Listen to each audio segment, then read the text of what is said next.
Hello friends, आप सभी का मेरे चैनल पर स्वागत है।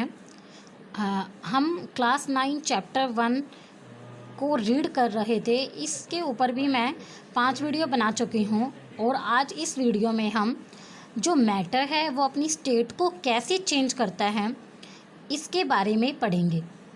और प्रीवियस वीडियो में हमने मैटर की जो प्रॉपर्टीज़ होती है, सॉलिड, लिक्विड और गैस, ठीक है, मैटर की जो स्टेट थी, 3 स्टेट थी, सॉलिड, लिक्विड और गैस, उनकी प्रॉपर्टीज़ को पढ़ा था। तो एक बार हम दोबारा से देख लेते हैं कि मैटर होता क्या है। कोई भी चीज़ जो मास और स्पेस को ऑक्यूपाई करेगी, और जो मैटर है टीनी पार्टिकल से मिलकर बनता है, इसको हम क्या कहते हैं? मैटर कहते हैं। अब जो मैटर है, मैटर की 3 स्टेट्स होती हैं। First is solid, second is liquid and third is gas. तो हमें पता है जो सॉलिड स्टेट होंगे, सॉलिड के जो पार्टिकल्स थे वो कैसे थे? बिल्कुल टाइटली पैक्ड थे, उनके बीच में गैप नहीं था। तो सॉलिड के पार्टिकल्स में फोर्स ऑफ अट्रैक्शन बहुत ज़्यादा था। तो लिक्विड के जो पार्टिकल्स होंगे, लिक्विड स्टेट में क्या था? लिक्विड के जो पार्टिकल्स थे उनके बीच में गैप था। क्यों? क्योंकि लिक्विड के पार्टिकल्स में, क्योंकि इनमें फोर्स ऑफ अट्रैक्शन सॉलिड के कंपैरिजन थोड़ा कम हो जाता है और ये पार्टिकल मूव कर सकते हैं, इनमें वाइब्रेशन भी हो सकता है। और गैस के जो पार्टिकल्स थे ये बहुत दूर दूर हैं, इनमें फोर्स ऑफ अट्रैक्शन नहीं होता, ये पार्टिकल्स एक दूसरे को होल्ड करके नहीं रख सकते। ओके, तो हमने इनकी प्रॉपर्टीज़ को डिस्कस किया था। आज हम ये देखेंगे कि अपनी स्टेट को, सॉलिड, लिक्विड और गैस, अपनी स्टेट को कैसे चेंज करते हैं। तो इसको डिस्कस करने से पहले मैं 3 क्वेश्चंस को पुट करूँगी। First question is, what happen inside the matter during this change of state? What happens to the particles of matter during the change of state? How does this change of state take place? देखो, first question में पूछा है जब कोई भी state change होगी तो matter का क्या होगा उस दौरान। और सेकंड क्वेश्चन में, अब मैटर है, मैटर किससे बनता है? पार्टिकल से। तो पार्टिकल्स का क्या होगा और ये चेंजेस उस स्टेट में क्यों हो रहे हैं, कैसे हो रहे हैं? देखो, इसका आंसर होगा, जो मैटर की ये 3 स्टेट्स होती है, सॉलिड, लिक्विड और गैस, ये इंटर कन्वर्टिबल होती हैं। ये एक स्टेट से दूसरी स्टेट में कन्वर्ट हो जाती हैं अगर हम इनके ऊपर टेम्परेचर या प्रेशर का इफ़ेक्ट पड़ेगा। अगर टेम्परेचर को हम चेंज करते हैं या प्रेशर को अप्लाई करेंगे तो मैटर की जो है ये स्टेट है वो चेंज हो जाएगी।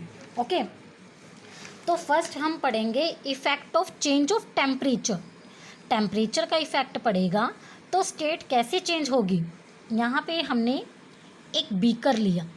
देखो, मैंने यहाँ पे एक एक्टिविटी के थ्रू इसको तुम्हें समझाऊंगी। फर्स्टली हम एक बीकर लेंगे और बीकर में मैंने आइस ली है 150 ग्राम।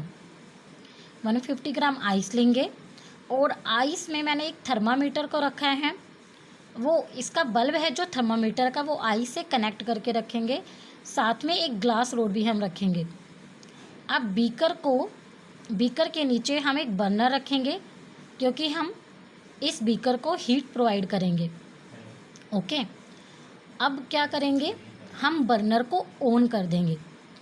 अब बर्नर को ऑन करेंगे तो क्या होगा, जो आइस है वो मेल्ट हो जाएगी। ठीक है, तो क्या था, सॉलिड्स के पार्टिकल्स थे, उनमें क्या था, फोर्स ऑफ अट्रैक्शन। देखो, ऑन इंक्रीजिंग द टेम्परेचर, जब हम टेम्परेचर को इंक्रीज़ करते हैं तो जो काइनेटिक एनर्जी होगी पार्टिकल्स की वो भी क्या है, इंक्रीज़ हो जाएगी। अब काइनेटिक एनर्जी इंक्रीज़ होगी तो पार्टिकल्स क्या करेंगे, वाइब्रेशन करेंगे। पार्टिकल्स के बीच में वाइब्रेशन होगा। अब वाइब्रेशन क्यों होगा? हमने पढ़ा था कि जो आइस है वो तो सॉलिड है और सॉलिड के पार्टिकल्स तो मूव नहीं कर सकते। अब कैसे वो मूव कर रहे हैं? क्योंकि हमने उसको हीट प्रोवाइड की। हीटिंग के दौरान वो आइस है वो धीरे धीरे क्या होगी, मेल्ट होगी। ठीक है, धीरे धीरे मेल्ट होगी और जो सॉलिड थे, मतलब उसके पार्टिकल्स थे, उनकी पोजीशन फिक्स थी, तो वो धीरे धीरे अपनी फिक्स पोजीशन को छोड़ देंगे। अपनी फिक्स पोजीशन को छोड़ देंगे और क्या करेंगे, मूव करना स्टार्ट करेंगे, क्योंकि उनके बीच में जो फोर्स ऑफ अट्रैक्शन था वो बहुत ज़्यादा था। हीटिंग के दौरान वो क्या है, वो कम हो गया। तो कम होगा तो क्या होगा, जो आइस है वो मेल्ट हो जाएगी, किसमें, वाटर में मेल्ट हो जाएगी। ठीक है, तो क्या है, आइस कैसी थी, सॉलिड। अब सॉलिड से वो किस में कन्वर्ट हो गई, वाटर में। तो कि ये क्या था, conversion of ice to water, it means conversion of solid state to liquid state. तो हमने एक कन्वर्जन तो पढ़ लिया भाई, हम चेंज कर सकते हैं स्टेट को। और जब जो ये सॉलिड है, सॉलिड से लिक्विड में चेंज होगा, इस प्रोसेस को हम फ्यूज़न बोलते हैं। Change of solid state into liquid state, and this process is known as fusion. अब दोबारा हम लिक्विड को सॉलिड भी बना सकते हैं। अगर हम इस वाटर को फ्रीज कर दे, फ्रीजर में रख दे, तो वो दोबारा से वाटर का क्या होगा, वो दोबारा से आइस क्यूब बन जाएगी। इस प्रोसेस को हम सॉलिडिफिकेशन भी बोलते हैं। देखो, अब हमने यहाँ पे एक और एक्टिविटी की है। इस एक्टिविटी में क्या है, हमने बीकर लिया और जो ये आइस थी मेल्ट हो चुकी थी, इसका क्या था, वाटर था, वाटर में कन्वर्ट हो गया था वो। तो वाटर लेंगे और बीकर लेंगे, यहाँ पे बीकर बर्नर लेंगे। अब बर्नर को हम ऑन करेंगे। जब बर्नर को ऑन करेंगे तो क्या है, वाटर क्या है, धीरे धीरे गर्म होगा। अब ये वाटर गर्म होगा, इसको हम हीट प्रोवाइड कर रहे हैं, तो क्या होगा, इसमें भी क्या होगा, टेम्परेचर बढ़ेगा, तो काइनेटिक एनर्जी भी पार्टिकल्स की इंक्रीज़ हो जाएगी। और काइनेटिक एनर्जी इंक्रीज़ होगी तो पार्टिकल्स क्या करेंगे, वाइब्रेशन शुरू होगा उनके बीच में। वाइब्रेशन होगा तो पार्टिकल्स मूव करेंगे, और पार्टिकल्स में मूवमेंट होगी तो वो अपनी स्टेट को भी चेंज करेंगे। ठीक है, तो वाटर क्या है, धीरे धीरे गर्म होके एक वेपर की फॉर्म में कन्वर्ट हो जाएगा, मतलब भाप की फॉर्म में वो उड़ जाएगा। और जो इसके अंदर से वो भाप निकलेगी वो क्या है, वेपर होंगे। पानी के अंदर से जो भाप आएगी वो क्या है, वेपर है। तो जो वाटर है वो किस में कन्वर्ट हो रहा है, वेपर में। तो जब वाटर को हम वेपर में कन्वर्ट कर देते, वेपर क्या होंगे, वो एक तरह की गैस होगी। ओके, तो हम वाटर को एक गैस में कन्वर्ट कर देंगे तो क्या होगा, उसको हम क्या बोलेंगे, vaporisation, conversion of water into water vapour, and this process is known as vaporisation. मतलब कन्वर्जन ऑफ किसका, लिक्विड क्या था, वाटर को हमने किस में कन्वर्ट किया, गैस में, और इस प्रोसेस को हमने क्या बोल दिया, वेपोराइजेशन। ठीक है, अब जब हम इस गैस को ठंडा करेंगे और उसको ठंडा करके दोबारा से हम लिक्विड भी बना सकते हैं, तो हम इस प्रोसेस को क्या बोल सकते हैं, कंडेंसेशन। इसको हम क्या बोलेंगे, कंडेंसेशन। ओके, और देखो, ये तो हो गया कंडेंसेशन। अब हम सॉलिड से गैस भी बना सकते हैं। सॉलिड को गैस में कैसे कन्वर्ट कर सकते हैं, देखो, हमें नैपथलीन बॉल्स का पता होगा, उसको हम अपने कपड़ों में रखते हैं ताकि कपड़ों में कोई कीड़ा वगैरह ना लगे। तो वो क्या होगी, 2-3 महीने में जो नैपथलीन बॉल्स है धीरे धीरे मेल्ट होगी। मेल्ट किस में होगी, लिक्विड में नहीं होगी, वो डायरेक्ट गैस में कन्वर्ट हो जाएगी। ठीक है, तो नैपथलीन बॉल्स क्या है, सॉलिड से गैस में कन्वर्ट होगी। तो हम इस प्रोसेस को क्या बोलते हैं, सब्लिमेशन। जो डायरेक्ट गैस की स्टेट में कन्वर्ट हो जाता है वो क्या है, सब्लिमेशन की प्रॉपर्टी को शो करता है। वो लिक्विड उसमें नहीं आएगा, लिक्विड स्टेट में कन्वर्ट नहीं होगा। ओके, तो ये क्या था, inter conversion of 3 states of matter की जो 3 स्टेट्स हैं उनमें इंटर कन्वर्जन होता है। अब सब्लिमेशन का अगर मैं एक एग्जांपल और लूँ, अमोनियम क्लोराइड, जैसे मैंने ये बीकर लिया था, ठीक है, अगर मैं एक चाइना डिश लूँ, एक बाउल लूँ, और उस बाउल में मैं क्या ले लूँ, अमोनियम क्लोराइड।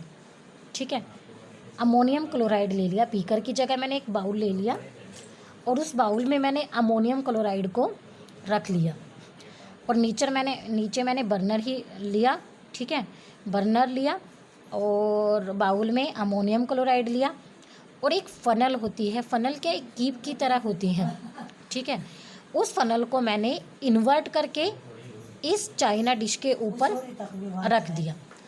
इस चाइना डिश के ऊपर रख दिया तो क्या होगा, जो इसका फ़नल का माउथ था उस पर मैंने कॉटन प्लग लगा दी, कॉटन प्लग लगा दी और जब हम हीट करेंगे, ठीक है, जब हमने हीटिंग की तो क्या हुआ, अमोनियम क्लोराइड के जो वेपर थे वो क्या है बाहर नहीं जाएंगे क्योंकि मैंने उसके माउथ पे तो कॉटन प्लग लगा दिया था। तो वो जो उसकी वेपर होंगे वो उस फनल के अंदर ही वहीं पे वो ऐड हो जाएंगे, जमा हो जाएंगे और जो वहाँ पे जम जाएगा उस फनल में वो क्या है, अमोनियम क्लोराइड है। अमोनियम क्लोराइड उस फनल में क्या है, वहाँ पे वो साइड में वहाँ पे वो एक सॉलिड फॉर्म में जम जाएगा। वो हीट किया तो गैस में कन्वर्ट हुआ, गैस से वो धीरे धीरे हमने उसके माउथ को तो बंद कर दिया था तो वो उसकी स्टीम थी वो बाहर नहीं जा सकती थी, तो क्या हुआ वो वहीं पे जम गया और दोबारा से सॉलिड से वो गैस में कन्वर्ट हो गया।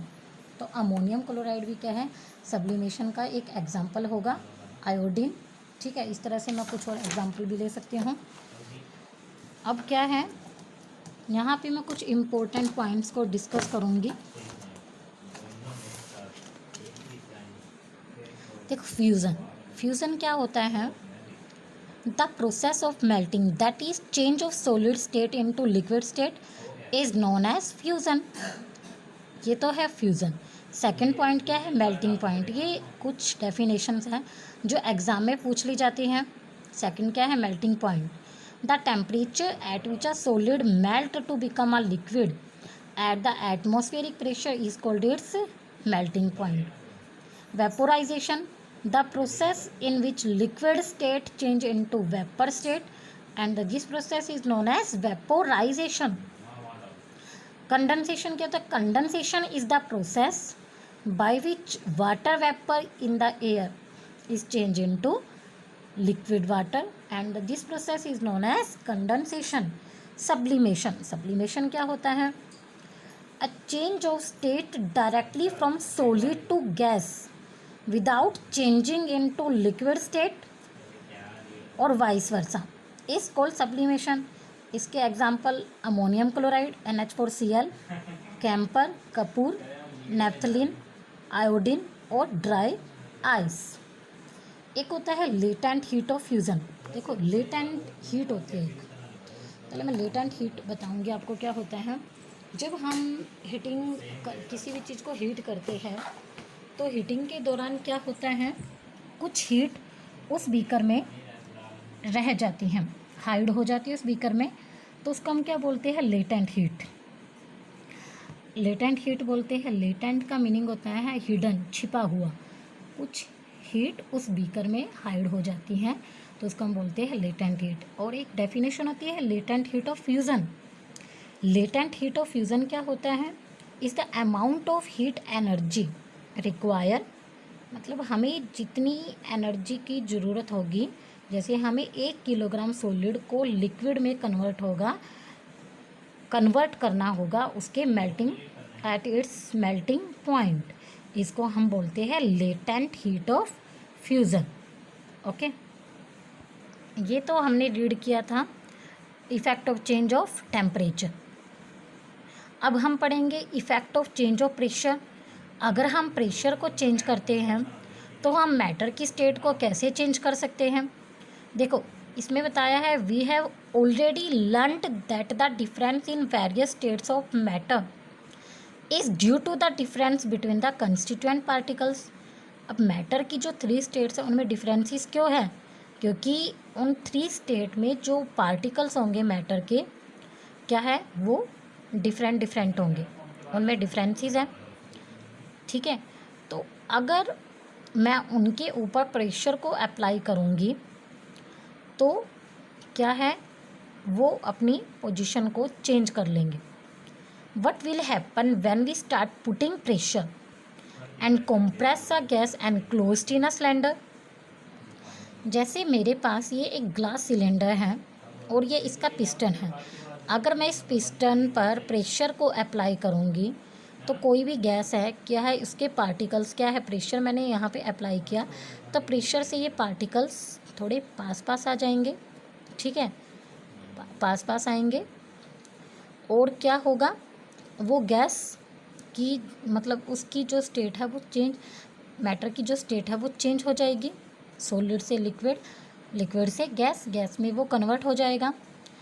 जैसे ही हम प्रेशर को इंक्रीज़ करेंगे, पार्टिकल्स क्या है, come closer to each other, particles पास पास आ जाएंगे और उनमें जो फोर्स ऑफ अट्रैक्शन है वो इंक्रीज़ हो जाएगा और जो इनका इंटरमोलिकुलर स्पेस है वो डिक्रीज़ हो जाएगा।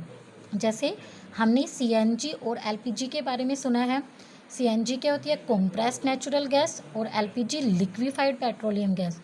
इन गैसेस को भी हम कंप्रेस करके लिक्विड स्टेट में कन्वर्ट करते हैं और लिक्विड से हम इनको गैस में भी कन्वर्ट कर सकते हैं। ओके, अब देखो जो एलपीजी और सीएनजी हैं इनको भी हम कंप्रेस इसी मेथड से करते हैं।